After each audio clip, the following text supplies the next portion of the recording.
Otep, bien-aimés frères et sœurs, vous connaîtrez la vérité et la vérité vous affranchira. Ça, c'est pas moi qui le dis, c'est la Bible qui le dit.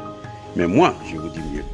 Vous connaîtrez la vérité historique, notamment celle de vos ancêtres kémites, et vous aurez une vision globale de ce que c'est que la vraie souveraineté politique.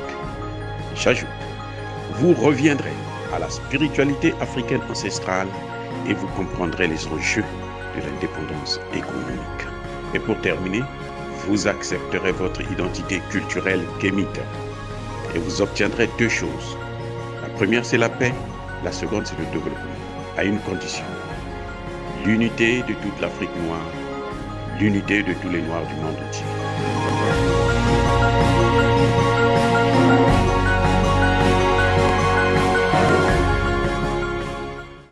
Otep à tous, bienvenue sur la chaîne des panafricanistes, par essence, par conviction et par excellence.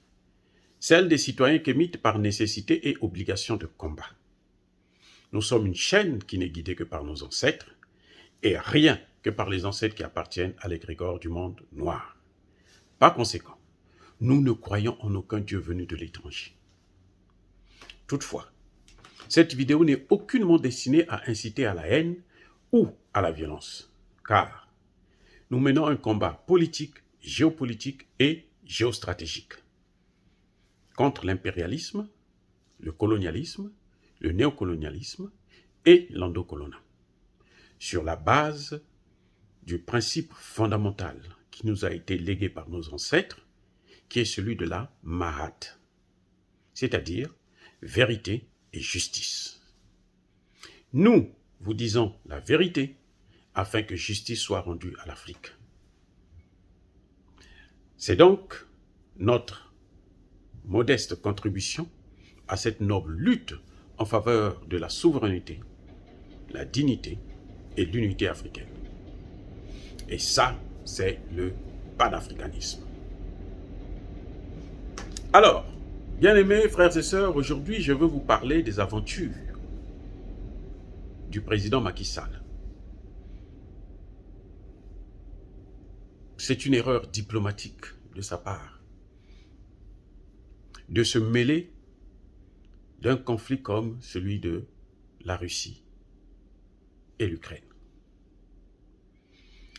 La guerre a toujours été difficile pour ceux qui la mènent, le cas échéant pour les Ukrainiens, mais aussi pour les Russes, parce qu'il y a des Russes qui meurent aussi. Et je crois que dans ce conflit, même Emmanuel Macron n'a pas sa place. Parce que Emmanuel Macron n'est pas neutre. Voyez-vous, Emmanuel Macron a un camp qu'il soutient. Donc, c'est très difficile dans ces conditions de mener des négociations de façon judicieuse et sérieuse, objective. Alors, combien de fois Macky Sall? Qu'est-ce que Macky Sall peut apporter de bon en échange pour faire plier l'une des deux parties? Qu'est-ce que Macky Sall peut apporter? Puisque dans cette affaire, nous attendons, ça dit que la décision, c'est entre Poutine et Joe Biden. D'assez. Le reste, là, ce sont des figurants. Déjà, le Sénégal est contradictoire. Le Sénégal a condamné, y compris dans le cadre de l'Union africaine, l'intervention russe en Ukraine. Le Sénégal n'avait pas, quand le Sénégal condamnait cette intervention, il n'avait pas regardé les intérêts russes. Parce que quand vous voulez être neutre, il faut regarder les deux intérêts. La Russie a posé un problème de sa sécurité.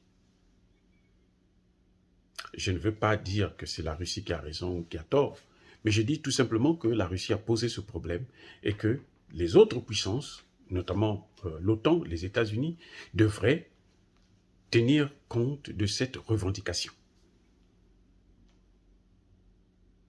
Et puis voilà comment ça a dégénéré, parce que on a vu depuis 2014, il y avait aussi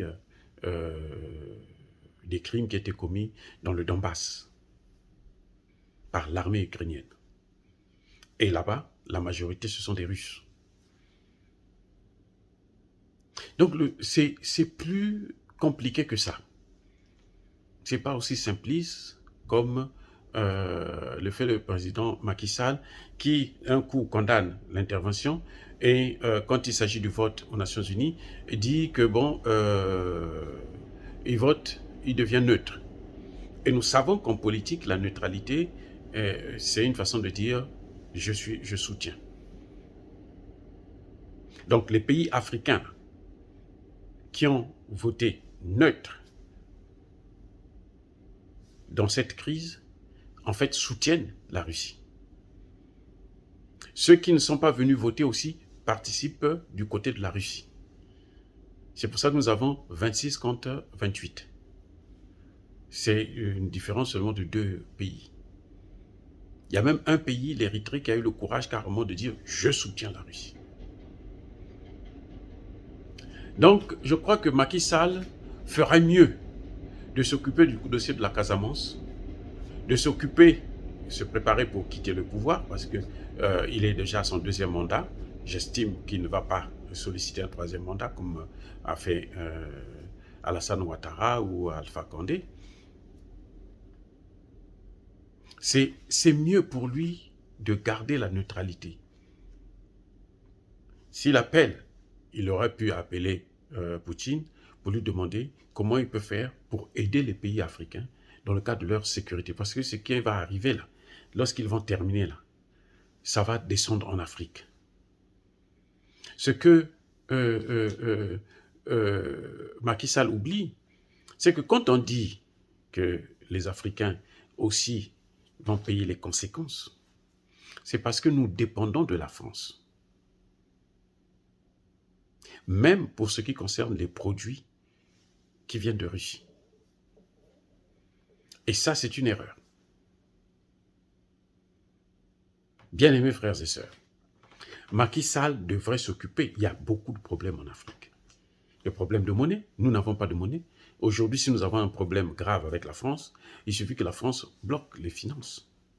C'est fini, nous on est paralysés, on est neutralisés. C'est bien le Sénégalais Abdou Diouf qui n'arrivait pas à se lever de sa chaise quand Alain Juppé est venu dévaloriser le franc CFA. Mais il devrait le savoir. Lorsque on a détruit la Libye, la France de Nicolas Sarkozy a détruit la Libye, qu'avait dit Macky Sall?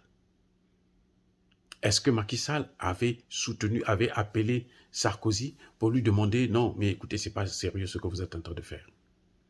Ce n'est pas la première fois qu'on voit ça. Chaque pays le fait. Encore la Russie a une raison qui est discutable, certes, mais elle pose un problème.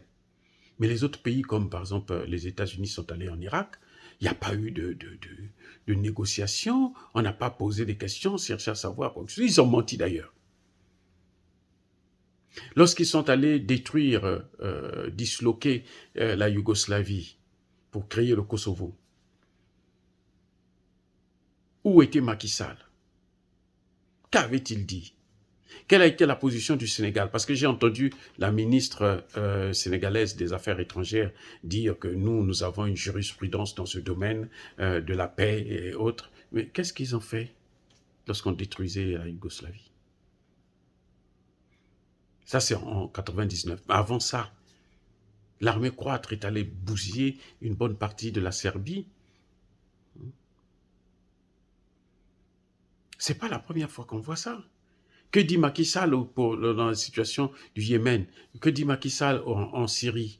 Non, écoutez, nous avons trop de problèmes pour que nous puissions nous occuper des problèmes des autres.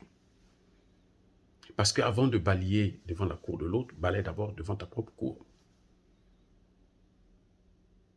Eh oui. Vous regardez la paille qui est dans l'œil de l'autre, alors que vous ne regardez pas celle des vôtres. Macky Sall a été le premier à sanctionner le Mali parce que le Mali veut seulement sa souveraineté. C'est ce que demande l'Ukraine. Je veux ma souveraineté, décider de ce que je veux faire de ma vie. La Russie dit non, non, non. Il y a un problème de sécurité qui est là. Votre vie s'arrête là où notre problème de notre sécurité est en danger. Mais le Mali, est-ce que la sécurité de la France est en danger au Mali? Macky Sall s'est permis de voter des sanctions en faisant même fi des intérêts des populations sénégalaises. Le Sénégal perd plus. Air Sénégal ne peut pas aller à Bamako, en Côte d'Ivoire, alors que Air France, qui a imposé ces sanctions, peut aller au Mali. Vous vous rendez compte? C'est-à-dire que M. Macky Sall n'a rien à faire de sa vie. S'il n'a rien à faire, il n'a qu'à prendre sa retraite et se reposer tranquillement. En France, bien entendu, puisque tous les présidents sénégalais vont terminer leur jour en France. Il n'a qu'à aller en France et puis c'est tout. On n'en parlera plus. Regardez, c'est-à-dire qu'il vient, il se mêle des affaires, il nous regarde et il part là-bas au nom de l'Union africaine. Non, il n'est pas le président de l'Union africaine pour aller régler les problèmes des Occidentaux. Parce que les nôtres, là, les Occidentaux sont les responsables de nos problèmes. Donc, il n'a qu'à plutôt régler nos problèmes. Il est allé récemment à l'Union européenne-Afrique, à ce sommet. Qu'est-ce qu'il a eu? Rien, zéro. Il est revenu bredouille. Parce que les Européens, là, les 150 milliards là qu'ils avaient promis, là, ils ne donneront rien. On verra pas ça. Parce qu'ils n'en ont pas. Regardez, pour aider l'Ukraine, ils disent qu'ils ont pu débloquer à peine 450 millions. Pas milliards, hein, millions. Mais 450 millions d'euros, vous allez acheter combien d'hélicoptères de combat? Et où? Mais ils se moquent des gens. Et Macky Sall veut se mêler dans une affaire qui, après on va dire, les Africains ont pris telle position. Les Africains sont divisés, complètement divisés. Cette majorité-là, les 28 là qui ont voté contre la Russie, pour la plupart, c'est parce qu'ils ont peur des conséquences.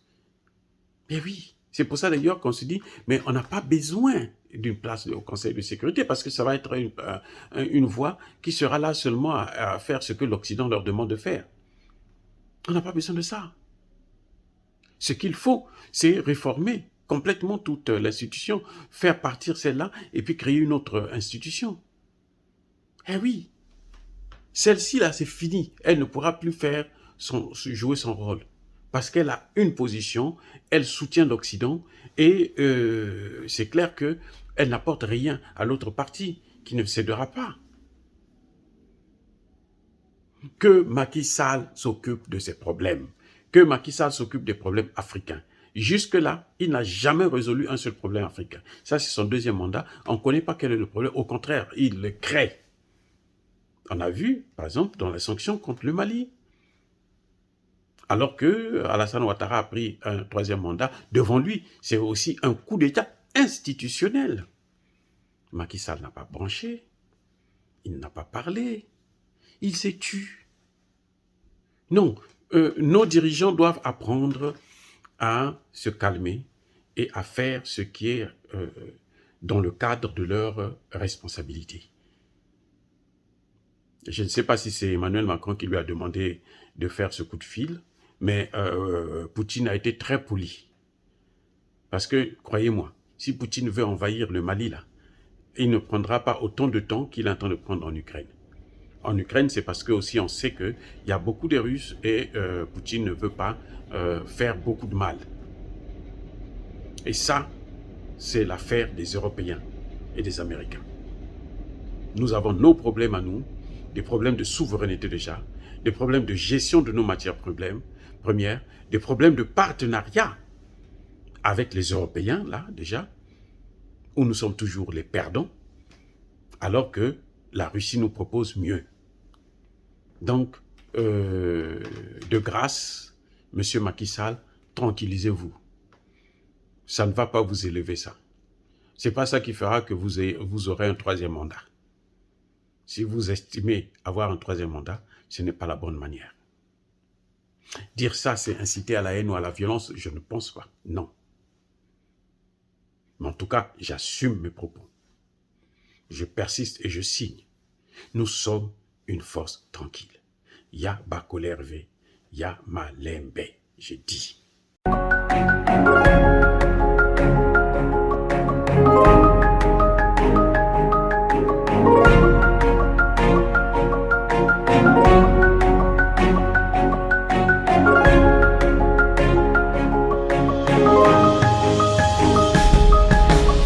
Eux, ils marchent par la foi et non par la vue. Mais moi, je vous conseille vivement de marcher par la connaissance scientifique et historique, notamment celle de nos ancêtres kémites, par les 5 sens et par l'intelligence. Otep, vive l'Afrique éternelle et que Dieu vous bénisse. Abou Apia.